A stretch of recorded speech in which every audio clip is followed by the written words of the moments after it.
अस्सलाम वालेकुम। जैसे आप लोगों को पता है कि हमारे क्लास 9 के चैप्टर नंबर 2 के लेक्चर स्टार्ट है और आज हमारा जो टॉपिक है वो है फर्स्ट इक्वेशन ऑफ मोशन। इस चैप्टर का सबसे मोस्ट इम्पोर्टेंट टॉपिक यही टॉपिक है और ये पेपर में या तो शॉर्ट क्वेश्चन में दिया जाता है या लॉन्ग क्वेश्चन में, मतलब जो क्वेश्चन के एक पार्ट में दिए जाते हैं और बहुत आसान और बहुत सिंपल सा और आपकी मुफ्त में, मतलब ये 4 नंबर है। तो ये याद रखिए और ये इस पे न्यूमेरिकल्स बहुत आते हैं, तो ये बहुत जरूरी है। आज हम क्या करेंगे, फर्स्ट इक्वेशन ऑफ मोशन का प्रूफ करेंगे और इसके फिर जब न्यूमेरिकल्स है ना वो हम लास्ट में एक्सरसाइज में सॉल्व करेंगे। तो फर्स्ट इक्वेशन ऑफ मोशन, अच्छा देखिए, तो अगर मिसाल के तौर पर किसी ऑब्जेक्ट जो है ना वो पहले से जा रहा हो, मतलब उसका इनिशियल पॉइंट यहाँ पे हो और उन्होंने चलना स्टार्ट किया हो इस बी पॉइंट पे, और आपने जब उनकी स्टडी करना स्टार्ट की तो आपने इस बी पॉइंट पे चलना स्टडी स्टार्ट कर लिया और इसी पॉइंट तक आपने उसको ऑब्जर्व कर लिया और फिर वो आगे चला गया, यहाँ रुक गया, उससे हमारा कोई काम नहीं है। लेकिन उन्होंने मेन चलना यहाँ पे स्टार्ट किया था और आप जो है ना आपने उसको ऑब्जर्व करना यहाँ पे शुरू कर लिया था और सी पॉइंट तक आपने उनको ऑब्जर्व कर लिया। मैं इसकी आपकी मिसाल देता हूँ। जैसे मिसाल के तौर पर आप रोड पे खड़े हैं और एक गाड़ी जो है ना वो जा रही है, आपने जब वो आपके सामने आ गई तो आपने उसको ऑब्जर्व करना स्टार्ट कर लिया बिल्कुल आपके सामने, और रास्ते में जाते एक मोड़ तक आप उनको देख रहे थे, फिर मोड़ उन्होंने ले ली तो आपकी नजरों से ओझल हो गई। अब देखिए, अब वो गाड़ी जो है ना वो तो आपके सामने से तो उन्होंने चलना स्टार्ट नहीं किया, मतलब पहले से किसी पॉइंट से उन्होंने चलना स्टार्ट किया होगा और इस तरह वो किसी और मंजिल तक पहुंचने की कोशिश कर रही होगी। तो इसी तरह फिर हम इसके लिए ग्राफ वगैरह ड्रा करेंगे। तो देखिए, एक ऑब्जेक्ट आप इस गाड़ी की जो मोशन को ड्रा करेंगे ना, जहां से वो चलना स्टार्ट किया तो वो उसका ओरिजिन था, वहां पे टाइम भी जीरो था और वेलोसिटी भी जीरो थी। लेकिन जिस पॉइंट से आपने उसको ऑब्जर्व करना स्टार्ट किया उस वक्त तो टाइम तो उसका जीरो था, लेकिन स्पीड तो कुछ ना कुछ थी ना, यहाँ से वो चलना और इस मोड़ तक पहुंचने में वो बी पॉइंट पहुंच गया। तो ये जीरो से ए तक जो उनकी बन गई वो उसकी क्या बन गई, इनिशियल वेलोसिटी। जहां आपके सामने वो जा रही थी तो जब आपके बिल्कुल सामने आ गई तो वो आपकी क्या हो गई, इनिशियल वेलोसिटी हो गई, और उस मोड़ तक पहुंचने में वो बी पॉइंट तक वो क्या हो गया, उसकी वो फाइनल वेलोसिटी हो गई और उसके बाद वो कहां भी चले गया, आपका काम नहीं है। इक्वेशन ऑफ मोशन को ड्रा करने के लिए आपने जो ग्राफ ड्रा करना होगा वो आपने ड्रा करना होगा स्पीड और टाइम का ग्राफ। कौन सा ग्राफ, स्पीड टाइम ग्राफ। अब स्पीड टाइम ग्राफ में ये देखिए, वर्टिकल एक्सिस में स्पीड होगी और हॉरिजॉन्टल एक्सिस में क्या होगी, टाइम होगा आपका। अब आपको पता है कि ये जो स्लोप इसकी बन गई, स्लोप मतलब 1 सेकंड में उसने इतना फासला तय कर लिया, 2 में इतना, 3 में इतना, चौथे में इस डी सेकंड में टोटल डेल टी में इतना फासला तय कर लिया टी टाइम में। ये इसकी जो बन गई, ये आपको पता है ये किसकी वैल्यू आपको दी, ये आपको एक्सेलरेशन की वैल्यू दी है। अब हम इसको कुछ वैल्यूज को ड्रा कर लेते हैं। तो हमने ए सी बी और ये डी डी पॉइंट पे यहाँ से परपेंडिकुलर ड्रा कर डी पॉइंट, तो ये टोटल टाइम लेगा यहाँ तक, और ये हम ए को इसके साथ एक पॉइंट मिला लेते हैं कि यहाँ से हमने चलना स्टार्ट कर लिया था, तो ये इसकी सी पॉइंट बन गई।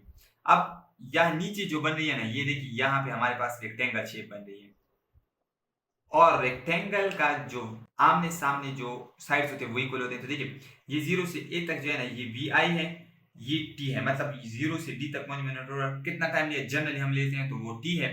तो ये इसके ये भी t बराबर हो गया और ये बन गई vi हमारे पास, और ये a की वैल्यू आ गई हमारे पास, सिर्फ इस cb की वैल्यू नहीं है। और b से d तक जो है ना, यहाँ से यहाँ तक टोटल उन्होंने वो क्या हो गई, उसकी फाइनल वेलोसिटी हो गई। अब देखिए, अगर हम फाइंड करना चाहते हैं तो डायग्राम की मदद से db, ये वाला फासला, is equal to DC plus CB, तो इन दोनों के सम के बराबर ये टोटल फासला जो है ना इन दोनों के, मतलब अगर ये मेरे साथ के तौर पर ये पेज है ना, तो यहां से यहां तक फासला जो है ना ये डीबी है, तो यहां से यहां तक ये एक पॉइंट हो गया और इससे यहां तक ये टोटल, मैं इन दोनों को जमा करूंगा तभी तो ये डीबी हमें हासिल होगा ना। तो मैंने देखा डीसी प्लस सीबी, अगर आप इसमें देखें तो डीबी की वैल्यू भी हमारे पास है, डीसी की भी है, लेकिन सीबी की वैल्यू हमारे पास नहीं है। वो हम फाइंड करते हैं और वो फाइंड करने के बाद हमारी first equation of motion proof हो जाएगी। तो हमें पता है कि स्लोप बराबर है इसका, इस लाइन का जो स्लोप है ये बराबर है जो राइज डिवाइड बाय रन, तो इसका राइज क्या है, सीबी, सीबी इसकी राइज है और इस तरह ये क्या है, रन है। ये तो स्लोप में हमने बिल्कुल डिटेल के साथ पढ़ा है। तो सीबी डिवाइड बाय ईसी, तो आप क्या कर लेते हैं, स्लोप हमें पता है कि स्पीड टाइम ग्राफ की जो स्लोप है वो हमें मैग्नीट्यूड ऑफ एक्सेलरेशन दी है, तो एक्सेलरेशन स्लोप की जगह पे हमने एक्सेलरेशन डाल दी। और अगर हम डायग्राम से देखें तो ईसी की वैल्यू किस चीज की बराबर है, टी के बराबर है, तो टी सीबी, तो हमें जो सीबी की वैल्यू है ना वो हमें मिल जाएगी और वो आ जाएगी ईटी, ईटी आ गई। अब फिगर से हम देख सकते हैं कि डीसी जो है ना वो बराबर है वी आई की और ओ बी जो है ना वो सॉरी डी बी जो बराबर है वो है वी एफ के। पुट इक्वेशन 1, इस इक्वेशन में हम पुट कर लेते हैं तो D B V F is equal to V I plus E T. तो अब देखिए ये हमारी फर्स्ट इक्वेशन हमारे पास प्रूफ हो गई, जहां पे आपके पास वी एफ जो है ना ये फाइनल वेलोसिटी है, मतलब इस ऑब्जेक्ट की इस पॉइंट पे जो वेलोसिटी होगी वो इसकी फाइनल वेलोसिटी होगी। वी आई जो है ये इसकी इनिशियल वेलोसिटी है, और इसी तरह ए जो है ना ये मैग्नीट्यूड ऑफ एक्सीलरेशन है, और टी जो है ना ये टाइम है। तो ये पहली इक्वेशन ऑफ मोशन इन चार क्वांटिटीज के दरमियान रिलेशनशिप है।